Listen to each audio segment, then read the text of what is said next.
اجازت دی ہے کہ وہ ظالم کی برائی بیان کرے، اس کے خلاف احتجاج کرے۔ منافقین کا انجام جو ہے وہ بیان کیا۔ انبیاء کرام علیہ السلام پر ایمان لانا، اس چیز کا حکم دیا۔ حضرت عیسیٰ علیہ السلام کے بارے میں وضاحت بیان فرمائی۔ اہل کتاب کی گمراہیوں کو جو ہے وہ اس وضاحت کے ساتھ بیان کیا۔ حلال اور حرام کے بنیادی احکام ان کا تذکرہ فرمایا۔ وضو، غسل اور تیمم کے مسائل بیان فرمائے اور عہد و پیمان کو پورا کرنے کا حکم ارشاد فرمایا۔ انصاف اور گواہی کی تاکید فرمائی اور یہود کی عہد شکنی اس کا بھی تذکرہ فرمایا۔ نصارہ کی وعدہ خلافیاں اس کا بھی تذکرہ فرمایا۔ قصاص اس کے احکام جو ہے وہ جاری فرمائے۔ تورات اور انجیل کا بھی ذکر ہوا۔ نیکی اور تقوی اس کا تذکرہ ہوا۔ اللہ رب العزت نے فرمایا اس پارہ کے شروع میں، لا يحب اللہ الجہر بالسوء من القول الا من ظلم، کہ برائی کے ساتھ یعنی برائی جو ہے اسے بلند آواز کے ساتھ یا اس کا چرچا نہیں کیا جائے گا، اسے بیان نہیں کیا جائے گا، لیکن جو مظلوم ہے اسے ظالم کی برائی بیان کرنے کی اجازت ہے۔ اللہ رب العزت نے اس پارہ کے اندر ارشاد فرمایا، اللہ نے فرمایا کہ وَبِكُفْرِهِمْ وَقَوْلِهِمْ عَلَى مَرْيَمَ بُهْتَانًا عَظِيمًا، کہ اہل کتاب حضرت مریم علیہ السلام ان پر بہتان باندھا کہ نعوذ باللہ انہوں نے جو ہے یہ غلط تھی۔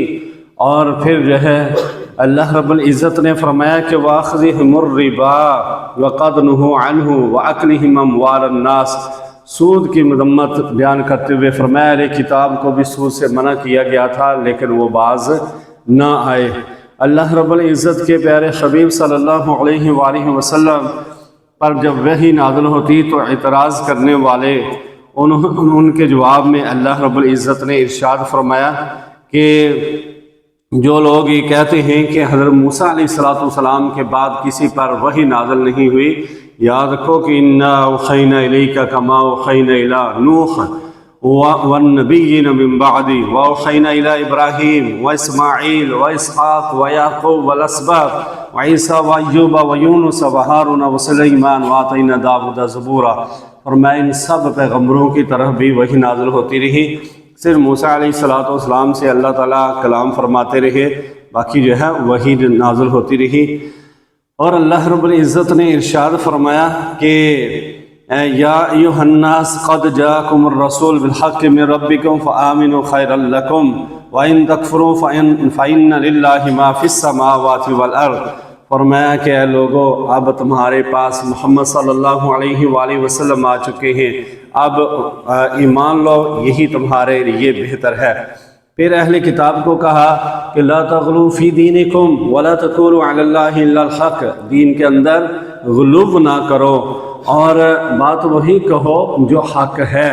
اور انما المسیح عیسیٰ ابن مریم رسول اللہ وکلمتہ، کہ بے شک عیسیٰ ابن مریم وہ اللہ کے رسول ہیں اور اس کا کلمہ ہے، اور القاہ الی مریم وروح منہ، کہ انہیں اللہ رب العزت نے ان کے اندر روح پھونکی اور پھر وہ پیدا ہوئے بغیر باپ کے۔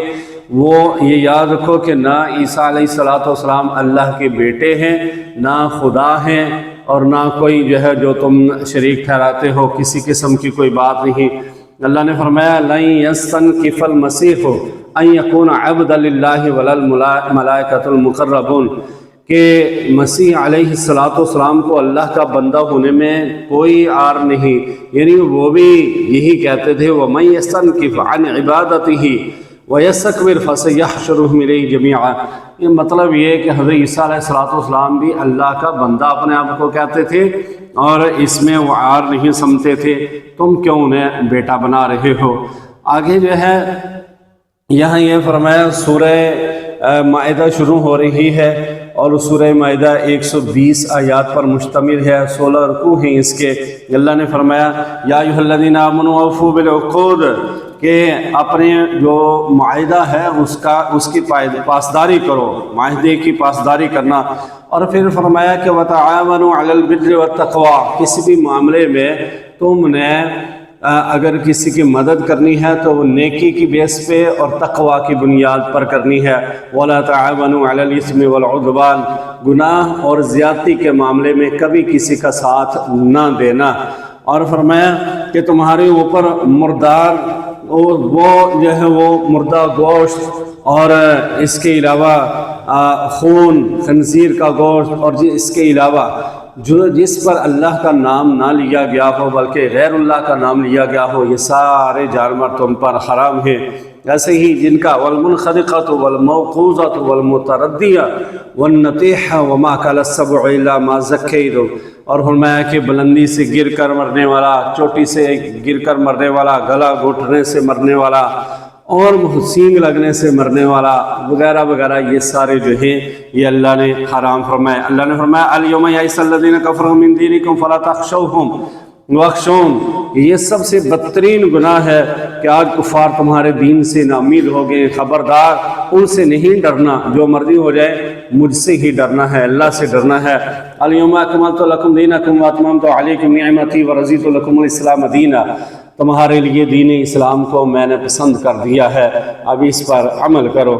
اللہ رب العزت نے فرمایا الیوم احل لکم الطیبات وطعام الذین اوتوا الکتاب حل لکم، اہل کتاب کا کھانا تمہارے لیے جائز ہے۔ اور فرمایا کہ اے ایمان والو، جب تم نماز کے لیے تیاری کرو تو پھر جو ہے غسل کا اپنے چہروں کو دھو لو، اپنے ہاتھوں یعنی وضو کر لو، اور وضو کے پھر جو ہے قرآن مجید کے اندر فرائض بیان کیے کہ چہرے کا دھونا، بازوؤں کا دھونا اور سر کا مسح کرنا، پاؤں دھونا، یہ فرائض بیان فرمائے۔ اور فرمایا کہ اگر پانی نہ ملے تو پھر تیمم کر لو، اور تیمم کا تذکرہ پیچھے گزر چکا ہے۔ وعد اللہ الذین آمنوا، اللہ رب العزت نے ارشاد فرمایا کہ مومنوں سے اللہ نے وعدہ کیا ہوا ہے اور اچھے اعمال کرنے والوں کے ساتھ وعدہ کیا ہوا ہے کہ ان کے لیے مغفرت ہے اور بہت بڑا اجر ہے، اور کافروں کے لیے جحیم ہے، اور جو اللہ رب العزت کی آیات کو جھٹلاتا ہے۔ اللہ نے فرمایا کہ تم انصاف پر مبنی ہر فیصلہ کرنا، کسی قوم کی دشمنی تمہیں عدل و انصاف سے پیچھے ہٹنے پر مجبور نہ کرے، وہ اپنا کام کر رہا ہے، تمہارے اوپر لازم ہے کہ عدل و انصاف کا دامن تھام کر رکھو اور عدل و انصاف کو نہیں چھوڑنا۔ اللہ نے فرمایا قد جاءکم من اللہ نور و کتاب مبین، کہ تمہارے پاس نور اور واضح کتاب آ چکی ہے، یعنی اس کتاب پر آپ نے عمل کرنا ہے۔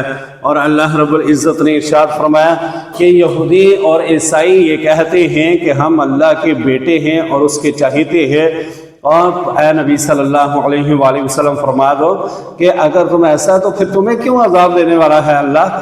تو مطلب یہ کہ اللہ کا کوئی بیٹا نہیں ہے، بلکہ اللہ کے ہاں معیار تقوی کا ہے، ایمان والا بندہ، اور پھر اس کے بعد تقوی وہ جو ہے اگر کسی کے اندر بھی ہے تو اللہ کا برگزیدہ ہے۔ حضرت موسیٰ علیہ السلام کو حضرت موسیٰ علیہ السلام نے جہاد کے لیے قوم کو کہا تو کہنے لگے جو تم اور تمہارا خدا لڑے، ہم یہاں ہی بیٹھے ہوئے ہیں۔ آپ صلی اللہ علیہ وآلہ وسلم کے ساتھ ایسا نہیں ہے۔ یہاں بڑا دلچسپ واقعہ ہے، وَاتْلُ عَلَيْهِمْ نَبَأَ ابْنَيْ آدَمَ بِالْحَقِّ، کہ یعنی آدم علیہ السلام کے دو بیٹوں کا تذکرہ فرمایا گیا، حابیل اور قابیل۔ اس وقت یہ مستند کوئی حدیث نہیں ہے، روایات کے اندر جو ہے وہ ہے کہ اس وقت آدم علیہ السلام کے دور میں یہ ہوتا تھا کہ جڑواں جو ہے وہ بچے پیدا ہوتے تھے، ایک بچی اور ایک لڑکی اور ایک لڑکا، یعنی بچی اور بچہ، اور دوسرے جو ہے وہ حمل سے پھر ایک لڑکی اور لڑکا، تو دونوں سے جو ہے پہلے والی جو لڑکی ہے دوسرے والے لڑکے سے، اور دوسرے والی لڑکی پہلے والے لڑکے سے۔ اور اب یہ تھا کہ قابیل کے ساتھ جو لڑکی پیدا ہوئی تھی، یعنی اس کی بہن تھی، وہ خوبصورت تھی، اور حابیل والی وہ جو ہے وہ اتنی خوبصورت نہیں تھی، جو قابیل کے حصے میں آنے والی تھی وہ خوبصورت نہیں تھی۔ اس کا یہ تھا کہ میں اپنی ہی یعنی غیر قانونی غیر شرعی طور پر وہ کہہ رہا تھا کہ میں نے اسی کے ساتھ شادی کرنی ہے جو اس کے حصے میں نہیں آتی تھی۔ پھر آدم علیہ السلام نے سمجھایا لیکن نہیں سمجھے، پھر کیا ہوا کہ آخر کار حسد کی وجہ سے اس نے قابیل نے حابیل کو قتل کر دیا، اور قابیل یعنی قاتل، قاف سے قاتل، اور حابیل ہوا قتل۔ تو اس طرح یہ یاد رہے گا حضرات محترم پھر اللہ رب العزت نے یہ قانون بنا دیا کہ کوئی بھی فرمایا کہ کوئی بھی کسی کو زمین کے اندر ناحق قتل کرے گا تو گویا کہ قتل الناس جمیعا، اس نے ایک جان کو نہیں ساری انسانیت کو قتل کر دیا ہے، اور جس نے اس ایک بندے کی جان بچائی گویا کہ اس نے سارے انسانوں کی جان بچائی۔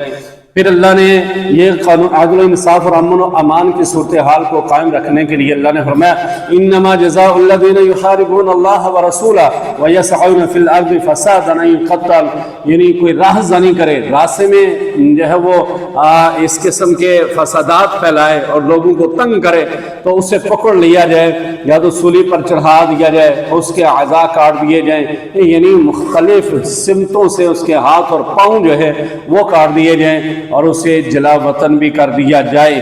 اور اللہ رب العزت نے فرمایا کہ اس کے بعد فرمایا کہ جو چور ہے اس کی بھی سزا جو ہے وہ بتا دی۔ اللہ نے فرمایا سارق والسارقۃ فاقطعوا، ایک ڈاکو ہوتا ہے اور چور ہوتا ہے، یہ دونوں کی وجہ سے امن و امان کی صورتحال بگڑتی ہے، تو دونوں کے خلاف ایکشن لینے کے لیے اللہ رب العزت نے حکم ارشاد فرمایا۔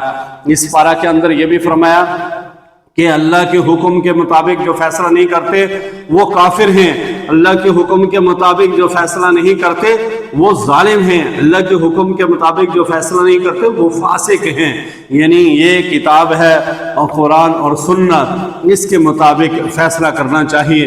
اللہ رب العزت نے فرمایا یا ایھا الذین آمنوا من یرتد منکم عن دینہ فسوف یأتی اللہ بقوم یحبهم، یعنی فرمایا ویحبونا کہ اے ایمان والو مرتد نہ ہونا، اسلام کو چھوڑ کر جو ہے وہ کوئی اور دین اختیار نہ کرنا اللہ رب العزت کے لیے مشکل نہیں۔ اللہ تعالیٰ تمہاری جگہ کوئی اور قوم لے آئے گا اور وہ اللہ ان سے محبت کرے گا اور وہ اللہ سے محبت کریں گے۔ اس کے بعد اللہ نے فرمایا یا ایھا الذین آمنوا لا تتخذوا الذین اتخذوا دینکم ہزوا ولعبا، کہ ان لوگوں کو دوست نہ بناؤ جو تمہارے دین کو ہنسی کھیل بنائیں، ایسے لوگوں کا بھی جو ہے وہ ساتھ بالکل نہیں دینا اور نہ ان کے ساتھ دوستی لگانی ہے۔ اللہ نے پھر اپنے پیارے حبیب صلی اللہ علیہ وآلہ وسلم کو بھی فرمایا کہ رسالت کا حق ادا کرنا ہے اور اللہ رب العزت کے قانون کے مطابق تم نے آگے بات کو پہنچانا ہے۔ اللہ نے فرمایا کہ وہ لوگ کافر ہیں جنہوں نے عیسیٰ ابن مریم کو کہا کہ ان اللہ، کہ بے شک اللہ هو المسیح ابن مریم، وہ عیسیٰ ابن مریم ہیں، جنہوں نے حضرت عیسیٰ ابن مریم کو اللہ کہا وہ کافر ہیں۔ اور پھر جو ہے لعنت کی ہے بنی اسرائیل پر جو قانون سے ہٹے، مختلف جو ہے وہ انبیاء کی زبان۔ اب جو ہے آخر میں بات جو ہے اللہ رب العزت نے مذاہب کو کچھ جو ہے وہ حصوں میں تقسیم کیا، یعنی یا تو یہودی ہیں یا عیسائی ہیں یا مشرک ہیں اور اس دوسری طرف مسلمان ہیں۔ تو فرمایا مسلمانوں کے سب سے زیادہ جو دشمن ہیں وہ یہودی ہیں اور اس کے بعد مشرک ہیں اور قریب جو ہے وہ عیسائی ہیں۔ آج دنیا کے اندر سب سے زیادہ اسلام کے اندر داخل ہونے والے عیسائی ہیں۔ اللہ رب العزت سے دعا ہے کہ اللہ تعالی عمل کی توفیق عطا فرمائے۔ آخر دعوانا الحمد للہ رب العالمین۔